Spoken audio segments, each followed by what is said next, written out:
Every Monday at exactly 9 o'clock a.m., my week began with the same ritual, bleary-eyed from another night shift. Smelling faintly of coffee and exhaustion, I'd tap my phone and send my parents $700. It wasn't affection that powered these transfers. It was muscle memory, guilt, a desperate, irrational hope that maybe if I kept giving, they'd remember I was their daughter and treat me like one for 8 straight months. The pattern never broke.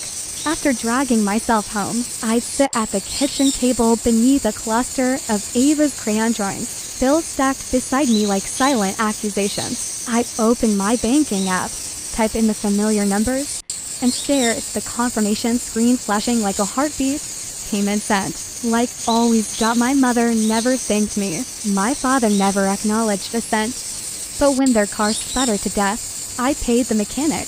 When their electricity was cut off, I covered the bill before they even asked. I kept them fed, kept them warm, kept them comfortable. Not because they deserved it, but because I'd been trained to believe keeping them satisfied meant keeping my world steady. Ava didn't know any of this. She thought her grandparents lived far away, some distant place that justified their absence. She twirled through the living room in sparkly skirts asking, "Do you think they'll come to my recital this time, Mommy?" And I would lie softly, "Maybe, sweetheart." Because children cling to hope even when we don't, I clung to it, too.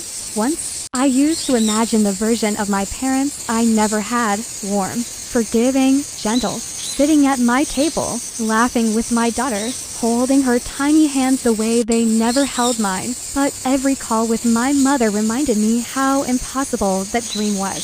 Her voice always clipped, sharp, transactional.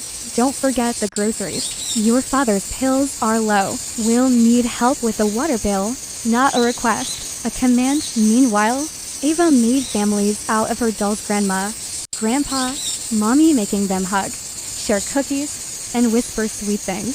Watching her build a world that wasn't real made something inside me crack a little more every day. When her birthday approached, I decided it would be perfect. Bright balloons, lemonade in mason jars, a second-hand bouncy castle I scrubbed clean in the backyard. She wore a pink dress that sparkled when she spun, her hair braided like a fairy tale princess. "Do you think they'll come this time?" she asked, eyes glued to the front gate. I forced my smile. "Let's wait a little longer, baby." But I already knew. By 3 o'clock the candles had melted into colorful puddles. The bouncy castle sacked. The lemonade turned warm. Every few minutes Ava whispered, "Maybe they're almost here." Her voice softer each time. I kept the party alive long after the guests left. But Ava sat on the porch steps, clutching a cupcake, her glittery shoes swinging. "Maybe they forgot," she murmured. I swallowed the truth like a stone and said, "Maybe." That night, after she fell asleep, I scrolled through party photos, her smile in every frame, her hope, the proof that I did everything I could. Then my phone buzzed. A text from my mother, sent that morning. "Tell Ava happy birthday from us." No visit, no call, not even a period at the end of the message. I don't know why I called. Maybe I wanted a light dress as an apology. Maybe I needed to hear something to make the disappointment make sense. My father answered, voice irritated. "What is it, Penelope? Why didn't you come today?" I asked, a long, annoyed sigh. "We didn't feel like it, Dad," I whispered. "Eva was waiting for you. She made you a card." Silence. Then a sentence so cold it sliced something vital inside me. "Your child means nothing to us." The world narrowed to the hum of the refrigerator. My heartbeat thudded in my ears. He hung up before I could breathe again. I stood there in the kitchen, phone pressed to my ear, staring at the blank wall. Eva's drawings flutter behind me on the fridge, bright hearts and smiling stick figures mocking the reality I tried to paint over. I whispered to no one, "Okay." Something inside me went still. Not numb sharp, a clarity made of heartbreak. At 9:07 p.m. the time I usually check their payments, I opened my banking app. For years, I had bought peace. I had purchased silence. I had traded money for a version of family that never existed. But not tonight. One by one, I canceled every bill, Every automatic transfer, every recurring deposit with my name tied to theirs. Click. Cancel. Confirm. The trembling in my hands eased with each deletion. When I erased the last one, the Monday $700, I felt something inside me unclench, like a rope finally loosening round my ribs. 8 months of habit, gone with a tap. 40 minutes later, my phone buzzed. A text from my mother. Can you order us dinner? Nothing fancy. Chinese is fine. 40 minutes. That's how long it took for them to realize their money stream had dried. No apology, no remorse, just hunger. I locked my phone and set it face down.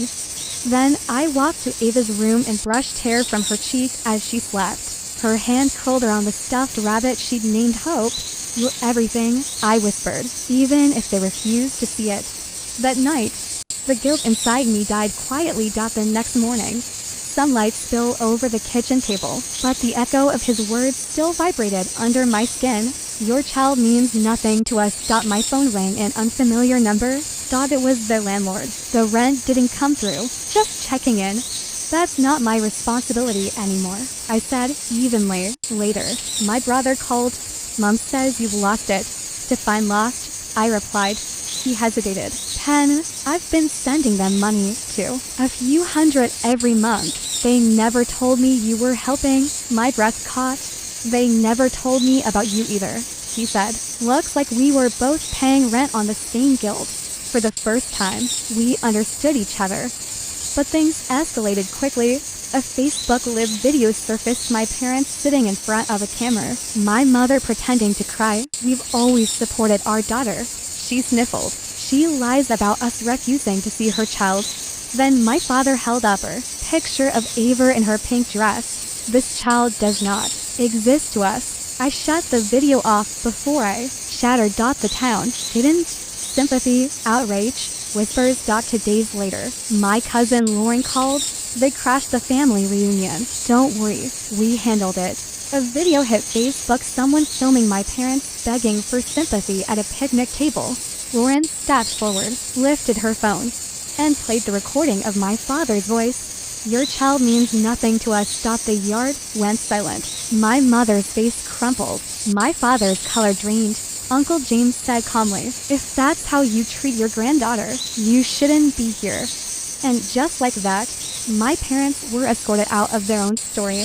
The next morning, the landlord changed their locks. Their church removed their photos from the website. Their supporters evaporated. I didn't say a word. I didn't need to. Sometimes truth finishes the work on its own. I spent that day at the park with Ava. She drew stars on the pavement. The air smelled like chalk and summer rain. When we got home, an envelope waited for me. Aunt Virginia's handwriting, elegant and steady. They chose pride. You chose your child. That's what love looks like. I tucked it away. That night, while tucking Ava into bed, she yawned and asked softly, Mommy, can Nana and Grandpa come next year? I paused. No, baby, they won't be coming anymore. She thought for a moment, then smiled. That's okay, we can invite Uncle Ryan instead. I kissed her forehead. That sounds perfect. And when I turned off the light, the silence that filled the room was no longer heavy. It was peace-earned, honest, and ours. If you've ever walked away to protect your sanity, your children, or your heart, you're not alone, and you're not wrong. For a few weeks, life settled into a strange and quiet rhythm. Not empty, not heavy, just different. Mornings didn't feel like a battlefield anymore. No landlord calls. No we need groceries texts. No alarms reminding me that Monday at 9 o'clock a.m. meant paying for people who couldn't say my daughter's name with love. Instead, I woke up to Ava humming as she brushed her doll's hair, the smell of toast drifting through the house, sunlight warming the floor like a soft promise. I'd forgotten mornings could feel like that. But freedom has an aftertaste. The first time I went grocery shopping without thinking about their list too, I froze in front of the oranges. My brain tried to find the brand my mother liked. A reflex, old and stubborn. I had to whisper to myself, you don't need to buy for them anymore. It felt unreal. Some wounds take longer to fade, even after the knife is gone. Then came the letter. Arrived on a dull Tuesday. tucked between a water bill and some coupons. My father's handwriting, sharp, angled, and mistakable, flashed across the envelope. For a minute, I couldn't breathe. I sat at the kitchen table, staring at the paper like it might bite. I didn't open it. Not that day. Not the next. It stayed on the counter like an unwelcome ghost until Ryan dropped by and saw it. You really want to carry that around? He asked gently. I don't know what it says. You don't need to know, he replied. It won't heal you. While Ava played in the living room, he picked up the envelope, walked outside, and tore it in half without asking. I watched the pieces flutter into the trash like ashes. Strangely, I didn't feel lost. I felt relief. But the silence didn't stay clean. 2 weeks later, their pastor messaged me. Just a short note. They're struggling. They need support. Perhaps you can help. I stared at the message so long the screen dimmed. Ryan told me, block him. So I did. Then my cousin Lauren called. You need to know, she said carefully. They're telling people you're unstable. They always do, I said. It's their favorite story.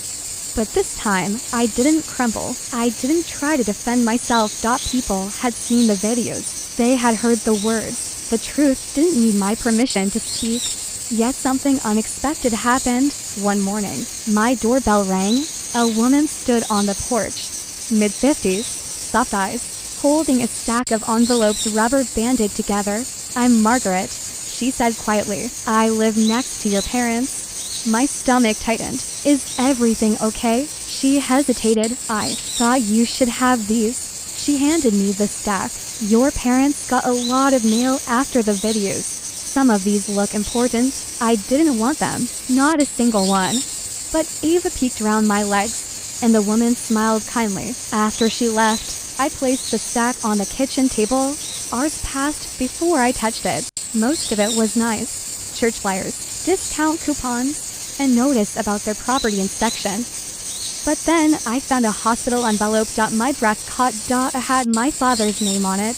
Month old. Never opened. I sat back.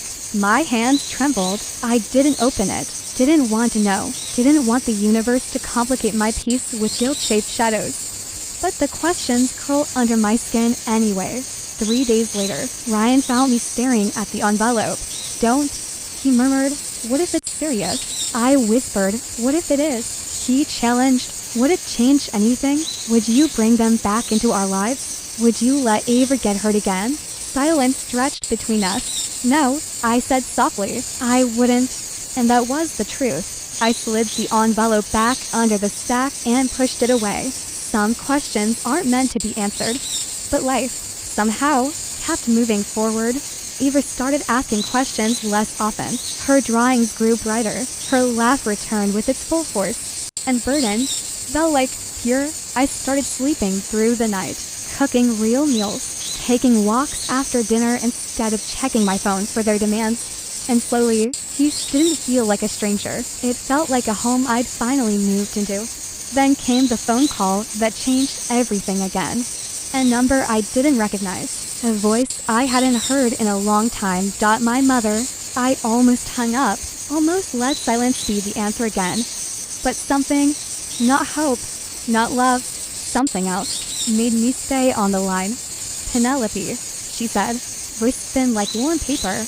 I didn't respond. Your father. She paused, breath shaky. He's not well. I closed my eyes. Not surprised. Not panicked. Just steady. What do you want from me? I asked. A long silence. Then, help.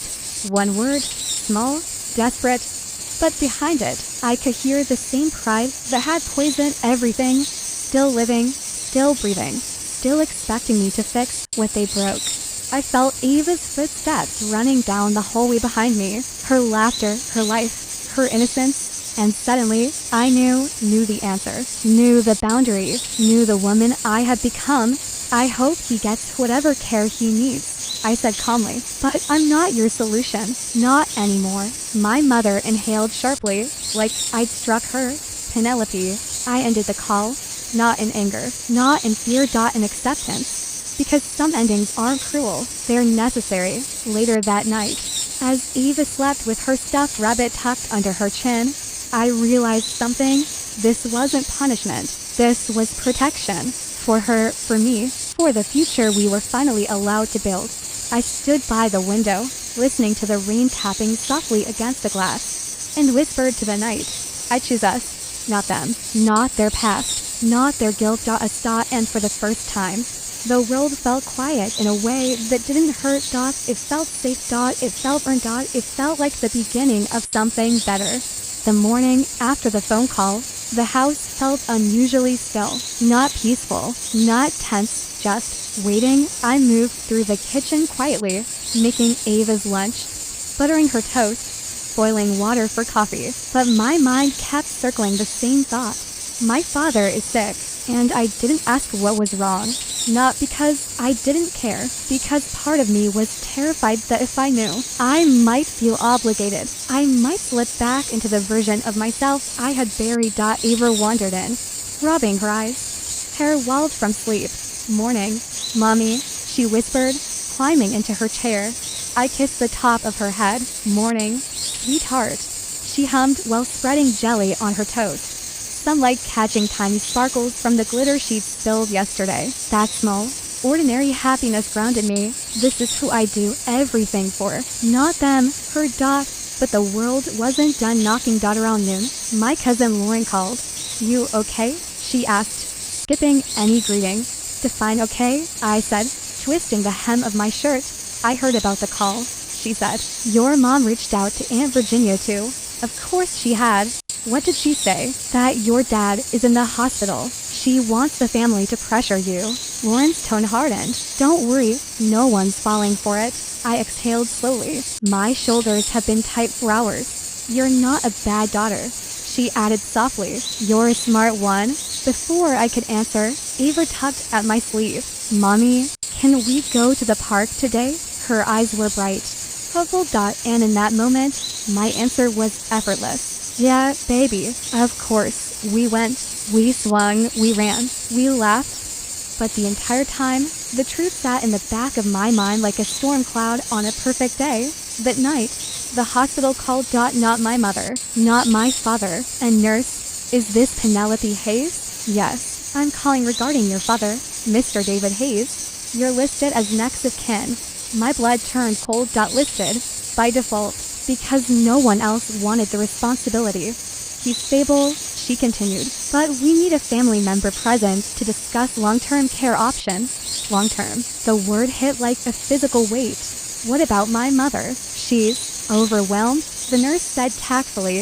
Of course she was. She'd spent years outsourcing all responsibility to anyone who cared enough, which was usually just me. I closed my eyes. What time do you need someone there? As soon as possible. After the call, I sat on the couch staring into the quiet. Ryan's words echoed. Would it change anything? Would you bring them back into our lives? Would you let Ava get hurt again? I wasn't going for him. I wasn't going for her. I was going because I needed to make a decision with clear eyes, not old wounds. I called Ryan. I'll go with you, he said immediately. I didn't ask that. I know. We met at the hospital half an hour later. The house smelled of antiseptic and something like exhaustion. Ryan walked beside me, hands shoved in his pockets. Jaw tight. Ready? He asked. No, I admitted. But I'm going anyway. The nurse led us into a small room with a flickering fluorescent light. A folder sat on the table. Your father will need rehabilitation, she explained. Possibly assisted living. Insurance won't cover everything. There it was. The word beneath every word. Money. She kept talking. Numbers, timelines, options. But it all blurred into static. Ryan spoke first. We aren't paying for anything, he said evenly. The nurse blinked. I understand. That's your decision. But it wasn't a decision. It was a boundary sharpened by years of survival. When she left, Ryan turned to me. You don't owe them your life, because they wasted theirs. I nodded, though my throat was tight. Then we entered the hospital room. My father looked small, much smaller than I remembered, pale, thinner, machines humming round him like indifferent guardians. My mother sat beside the bed, her eyes red, her posture stiff. The moment she saw me, she stood. Penelope, she breathed. Thank God, I didn't respond. Her face crumbled. I can't do this alone. I need your help. Her voice trembled, but not with remorse, with desperation, not for me, for what I could provide, money, stability, salvation. I stepped closer to the bed. My father opened his eyes and focused, then found mine. For a moment, neither of us spoke. Then he whispered, this hoarse and weak, why are you here? Not thank you, not I'm sorry, not I shouldn't have said what I said. Just suspicion, resentment, the same bitterness that filled every Monday morning transfer. I let the silence stretch. Finally, I answered honestly, to make sure I don't regret anything. Not because you deserve it, because I need to know I tried, in the right ways. His mouth twisted, not in pain, in pride. Even now, even here. And suddenly, everything inside me went still.